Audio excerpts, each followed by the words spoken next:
पूजा और पायल वर्मा परिवार की बहुएं थीं। इनकी सास पूर्णिमा जी एक टिपिकल सास थी, यानी कि बहुओं से धौंस के साथ सारे काम करवाना वो अपना हक समझती थी। एक दिन छोटी बहू पूजा सास के पास आती है। माँ जी, मेरा मुन्ना छोटा है, काम के चक्कर में मैं तो उसे समय ही नहीं दे पाती। आप कहे तो हम भी घर में एक काम वाली को रख लेते हैं। अब पैसों की चिंता मत करिए माँ जी, वो हम दोनों आधा आधा बांट लेंगे। अच्छा, पूरी तैयारी करके आई हो दोनों? जैसे पैसे आधे आधे बांटने की बात कर रही हो ना, वैसे ही काम आधा आधा बांट के कर लिया करो। काम के समय तो रोज तुम्हारी महाभारत होती है। इतनी एकता काम निपटाने में दिखाओगी तो घर सुधर जाएगा। माँ जी, वो काम वाली। अरे बड़ी बेशर्म है, इतनी बातें सुनकर भी फिर वही बात पूछ रही है। तुम दो दो बहुओं को मैं किस लिए ब्याह कर लाई हूँ? काम वाली लगा लूं ताकि तुम दोनों दिन भर पैर के ऊपर पैर रखकर टीवी में आंखें गड़ाओ। सास के मुंह से खरी खोटी सुनकर दोनों बहुएं अपने काम निपटाने रसोई में चली जाती है। भाभी, आज तो माँ जी ने खुलकर जता दिया कि हमारी औकात इस घर में बस एक काम वाली की है। हमारी परेशानियों से उन्हें कोई वास्ता ही नहीं है। अब क्या कर सकते हैं पूजा, तुझे तो पता ही है कि माँ के बेटे भी माँ की हाँ में हाँ मिलाते हैं। हमारी तकलीफ समझने वाला कोई है ही नहीं यहाँ। दोनों देवरानी जिठानी उदास होकर अपना काम निपटा रही थी। जैसे ही उन्होंने खाना टेबल पर लगाया, सामने से सासू माँ के दूर के रिश्ते की बहन घर आ गई। बहू आओ, देखो मौसी जी आई हैं तुम्हारी।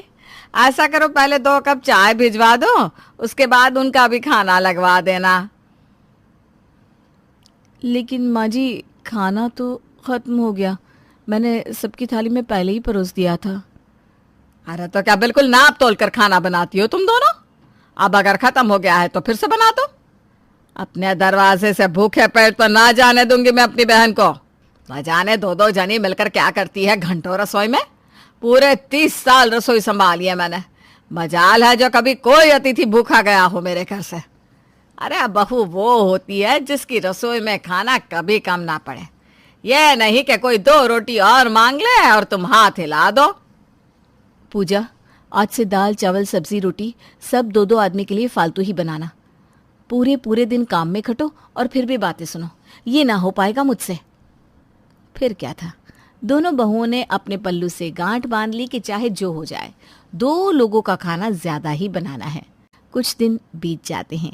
एक दिन सासू माँ को कुछ खाने का मन करता है और वो फ्रिज खोलकर खाने के लिए कुछ ढूंढने लगती है।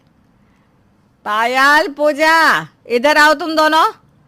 ये डब्बों में बंद कर करके क्या भर रखा है तुम दोनों ने फ्रिज में? अच्छा, वो डब्बे, वो तो 2 आदमी का खाना है माँ जी। क्या 2 आदमी का खाना है? तो यहाँ डब्बों में क्या भर रखा है तुमने? लगता है माँ जी आप समझी नहीं। आप ही ने कहा था ना कि घर में बरकत तभी होती है जब 2 आदमी का खाना ज्यादा बनता है। इसलिए अब हम ना तीनों टाइम 2 आदमी का खाना ज्यादा बनाते हैं। अरे महारानी, तो इन्हें डब्बों में बंद करके रखने से क्या फायदा? ये खाना क्या अंडे देने वाले हैं? अरे खत्म क्यों नहीं कर दिया साथ के साथ? खत्म कैसे होगा माँ जी, आप ही ने तो घर में नियम बना रखा है ना, घर में कोई भी बासी खाना नहीं खाएगा। तो जब भी हम दोनों खाने के लिए पूछते हैं तो सबका यही जवाब होता है, बासी सब्जी बाद में खा लेंगे, अभी तो ताज़ा खाना दे दो। अब हम दोनों आपसे पूछे बिना खाना फेंक भी तो नहीं सकते ना।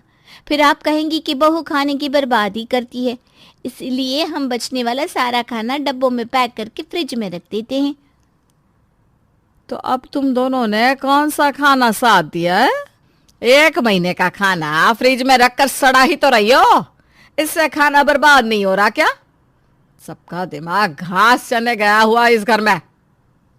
माँ जी, जो आपने कहा था हम तो वही कर रहे हैं। अब रोज 2 आदमी का खाना ज्यादा बनेगा तो बर्बादी तो होगी। वो कहते हैं ना, चोरों के हाथ मोर मरवाना। इन दोनों की बिल्कुल वही स्थिति है। इनके बस का नहीं है ये सब संभालना।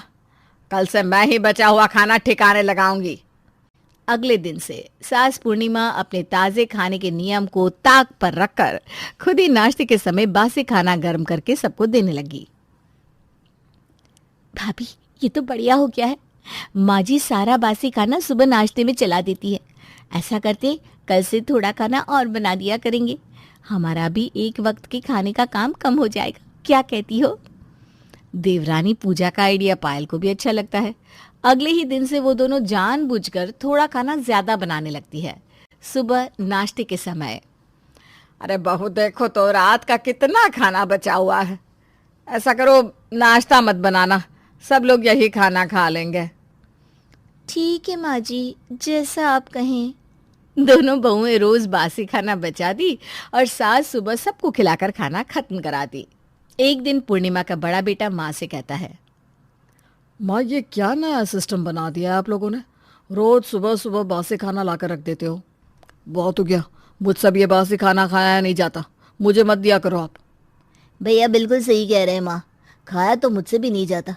आप इन दोनों को समझाती क्यों नहीं कि हिसाब से खाना बनाया करें? अच्छा मैं बात करती हूँ दोनों से।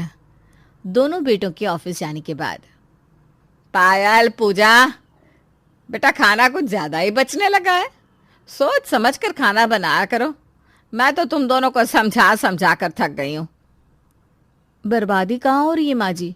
आप खिला तो देती हैं सबको। अरे मजबूरी में खिलाती हूँ, मुझे बासी खाना खिलाने का कोई शौक नहीं है। कान खोल कर सुन लो दोनों, आज से अगर ज्यादा खाना बचा तो तुम दोनों ही खाओगी। मेरे बेटे और पोते पोतियां तुम्हारी गलती का हर्जाना बिल्कुल नहीं भरेंगे। सास के जाने के बाद, भाभी खाना तो आज भी बहुत सारा बच गया है, अब क्या करूं? पूजा तू ऐसा कर, सबकी थाली में थोड़ा थोड़ा और परोस दे, सारा खाना खत्म हो जाएगा। पायल के कहने पर पूजा सबकी थाली में और खाना परोस देती है। माँ जी, बाबूजी, आइए खाना लगा दिया है। सब लोग आकर खाना खाने लगते हैं। अरे भाई आज तो मैंने कुछ ज्यादा ही खा लिया। पायल तुमने आज बहुत सारा पुलाव रख दिया था मेरी थाली में, अब मुझसे और नहीं खाया जाएगा। अरुण की तरह बाकी सब भी बारी बारी से थाली में झूठा खाना छोड़कर उठ जाते हैं। थाली में बचे हुए झूठे भोजन को देखकर सास पूर्णिमा को और भी गुस्सा आता है। तुम दोनों सुधरने वाली नहीं हो। अब ये थालियों में बचा हुआ झूठा खाना तो फ्रिज में रखने लायक भी नहीं है। इस तरह अन्न की बर्बादी करना ठीक बात नहीं होती। सास की बात दोनों बहुएं एक कान से सुनकर दूसरे कान से बाहर निकाल देती और हर रोज इसी तरह ढेर सारा झूठा खाना डस्टबिन में फेंकने लगती है। बेटा अरुण, मैं तो तुम दोनों की पत्नियों से बिल्कुल परेशान हो गई हूँ। इन्हें बात समझ में ही नहीं आ रही। अरे रोज ढेर सारा खाना कूड़े में फेंक देती है। इन्हें सुधारने का अब एक ही तरीका है माँ, अब से जो भी बासी झूठा खाना बचे इनके मायके भिजवा दो। इन्हें खुद शर्म आएगी तभी ये सुधरेंगी। अगले दिन रात को, ये ले विजय बेटा, मैंने सारा झूठा खाना पैक कर दिया है, तू जाकर अपने ससुराल पहुंचा कर आ। विजय 2 टिफिन में भरकर खाना पूजा और पायल के घर में देने के लिए निकल जाता है। अरे दामाद जी, आप इतनी रात को अचानक यहाँ? हाँ माँ जी, मैं आपको कुछ देने के लिए आया था, ये लीजिए। क्या लाए हो बेटा? ये खाना किस लिए? माँ जी आपसे पूछना था कि इतने खाने में कितने लोगों का पेट भर सकता है? 3 लोगों का तो भर ही जाएगा बेटा, लेकिन तुम ये सब क्यों पूछ रहे हो? माँ जी आपसे इसलिए पूछ रहा हूँ क्योंकि इतना खाना हर रोज हमारे यहाँ कूड़े में फेंका जाता है। कितना भी समझाओ पूजा को ये बात समझ में आती नहीं। मैं ये झूठा खाना आपके पास छोड़कर जा रहा हूँ, आपके कुछ काम आ सके तो देख लीजिएगा। मैं कल फिर आऊँगा माँ जी, बासी खाना आपको देना है, चलता हूँ। पूजा ये क्या हो रहा है तेरे ससुराल में? दामाद जी इतना बड़ा डब्बा भरकर झूठन देकर गए हैं, इसी तरह तुम अपना घर चला रही हो बेटा? हैं? इतने खाने में तो 3-4 आदमी का पेट भर जाए। आपको पता नहीं मम्मी, अगर खाना कम हो जाए ना तो भी सब हमें ही सुनाते हैं। आज तो विजय जी ने हद ही कर दी, मेरे मायके तक बात पहुंचाने की क्या जरूरत थी?